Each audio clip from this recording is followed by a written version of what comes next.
உங்கள் சத்யாவின் full moon sale up to 70% தள்ளுபடி. AC விலை 2ஆம் தேதி முதல் 15% வரை உயர்கின்றது. இப்போதே ஏசி வாங்கி பணத்தை சேமியுங்கள். தமிழகத்தில் 77 சுங்கச்சாவடிகளில் இன்று முதல் சுங்க கட்டணம் உயர்த்தப்படுவதாக அறிவிக்கப்பட்டிருக்கிறது. கூடுதல் விவரங்களை எமது செய்தியாளர் ராமசுந்தரம் வழங்கிட கேட்கலாம்.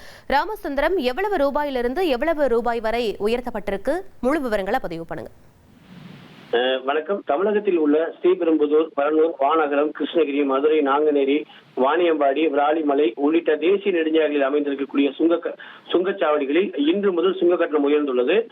சுமார் 5 ரூபாய் முதல் 100 ரூபாய் வரை கட்டண உயர்வு இருக்கும் என எதிர்பார்க்கப்படுகிறது.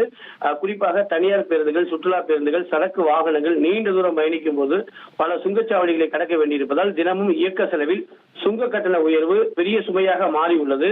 இதனால் கிராமப்புற சாலைகளில் நெரிசல் அதிகரிப்பு, சாலை சேதம் மற்றும் பாதுகாப்பு பிரச்சனைகள் ஏற்பட வாய்ப்புள்ளதாக தெரிவிக்கப்படுகிறது. சுமார் 3 முதல் 5% வரை சுங்க கட்டணம் உயர்த்தப்பட்டுள்ளதால் கார்களுக்கான கட்டணம் 5 ரூபாயும், கனரக வாகனங்களுக்கான கட்டணம் ரூபாய் 40 ரூபாயும் உயர வாய்ப்புள்ளது. இதனால் அத்தியாவசிய பொருட்களின் விலையும் அதிகரிக்கும் அபாயம் எழுந்துள்ளது.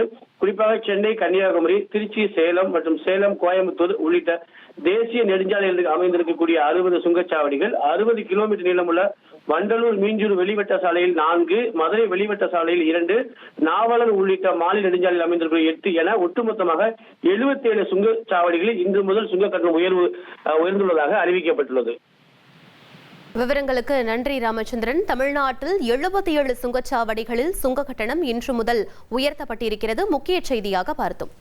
உங்கள் சத்யாவின் full moon sale up to 70% தள்ளுபடி. ஏசி விலை 2ஆம் தேதி முதல் 15% வரை உயர்கின்றது. இப்போதே ஏசி வாங்கி பணத்தை சேமியுங்கள்.